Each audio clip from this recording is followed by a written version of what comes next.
Welcome back. Let's take another look at GTS and the strike counter-strike and the Grand Tactical System mechanics here.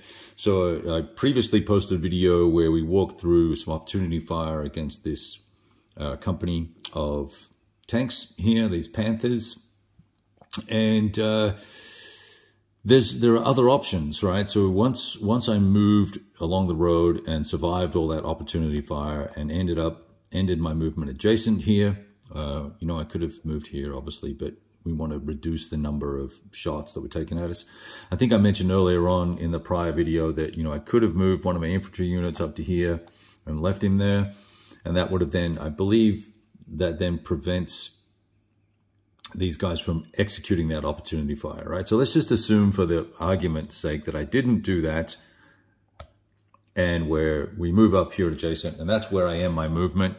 What I can do now is spend one command point. I have two for the turn, and I can execute a second action, and I can direct fire at this unit. And if I did that, we would have, let's see, I got it here. We would have an opportunity to fire, and it would generate on the dual purpose unarmored target, I believe is where we would end up, a step loss against, if I targeted this infantry, against this infantry. And I'm not going to go through each individual DRM as to how that was acquired, but where, let's just see here, it would be a 7. Well, we might as well do it, right? I would have to roll. I rolled for the company bonus. I've got to roll under my TQ rating, which is 6, which we did, and we got that. So that's a +2. It takes me up to a 9.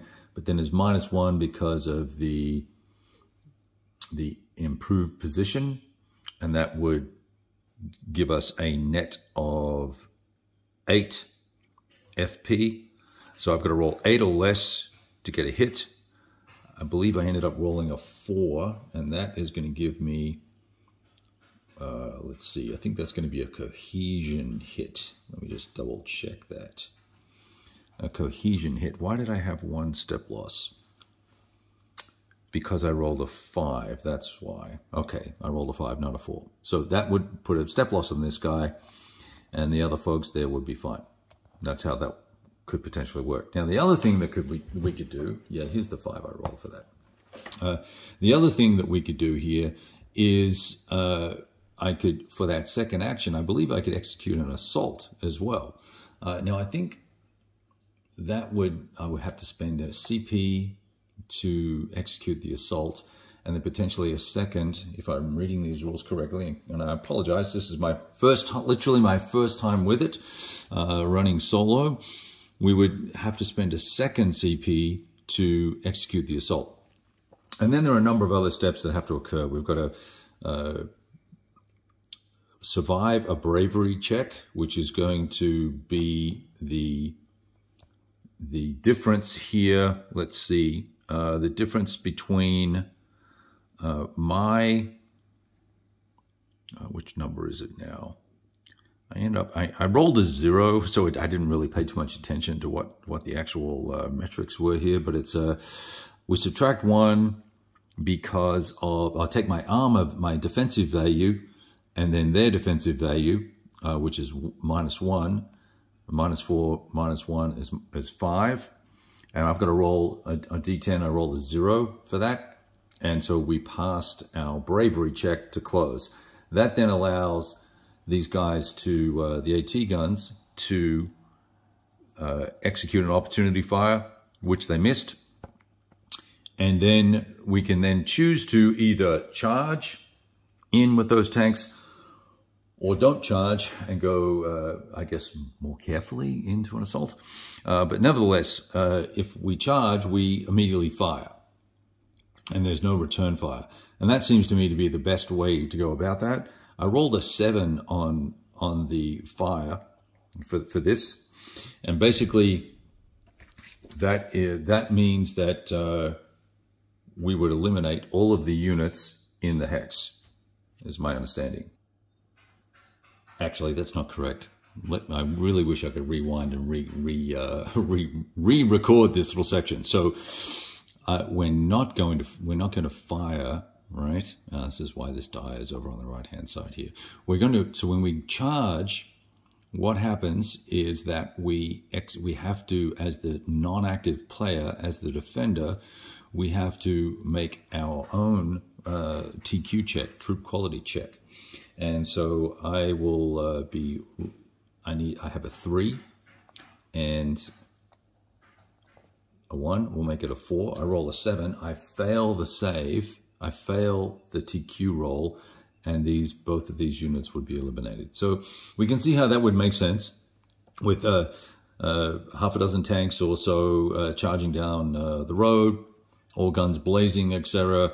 These guys break and are broken up. It's a company of units, and the 75mm AT guns are all taken out, and that is what would happen. Now, if I didn't charge, and we just wanted to go through to resolving the defender's assault fire, which would be what would be next, then the AT guns would get to fire twice using their assault value of 2. Let's zoom in here a little bit. Assault value of 2. And then we would roll and fire at these guys. And I rolled an 8 and a 9. Where are those two dice? I rolled an 8, and I don't know where. Then I bumped the 9. There's the 9. You can't see them, but there's the two dice there that I rolled. Well, that's actually a 7, but there you go. An 8 and a 9. So the 9 is an automatic miss, and the 8 is a miss also because it's a firepower of 2. And even with all the other modifiers, I think it gets it up to about a 4, and they still miss because they rolled an 8. So that then allows us then to come in and do our attack here. I believe that's what happens next. I'm just flipping the rules page over here. And yeah, each defender fires both his fire rating and his assault value. Okay. So I would need to get another die roll. So let's... Okay, I roll a 7. Oh, that's not going to help. Suppress defenders may assault fire, but only with their assault value, yada, yada, yada. And the reason why we get to fire twice is because we have this colored assault value there, apparently. All right, now resolve the attacker's assault fire. And we will do a similar thing where we will fire with our 7 here and with our 4 assault value.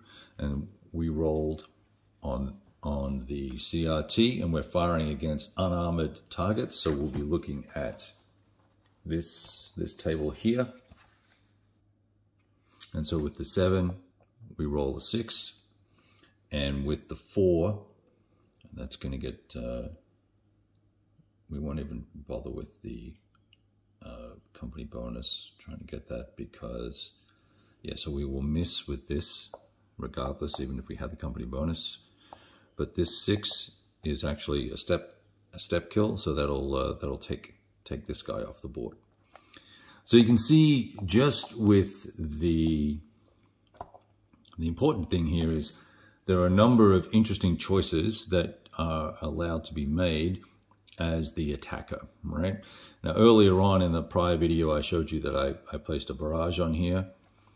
If I had have executed that, all of this in a different order, so let's say, for instance, I move this infantry unit up, and now it could spot, and maybe it had the leader with them, right? I could spot, put this barrage on here, and then that's going to negatively impact all of those assault opportunity fires and assault fires when I would then come in here with this unit. It wouldn't take any opportunity fire, and it would be able to assault far more easily against this chappy here. So lots of different little choices. The downside to some of this is, you know, there's a lot of die rolling that has to go on in terms of bravery checks and rolling dice to see if you get company bonuses, and then you know, doing a TQ checks to see if you can actually do the opportunity fire. But the good news is there's not a lot of modifiers. I'm going to zoom out for a second here. Not a lot of modifiers for opportunity fire or direct fire. and certainly very few for assault as well. So the calculations become relatively painless and quick, but there's a little bit of wristage going on, which is kind of the price you pay if you want to draw out and pull out some of that tactical nuance and tactical flavor at this particular scale. So pretty interesting stuff. We'll keep going from there. Ciao.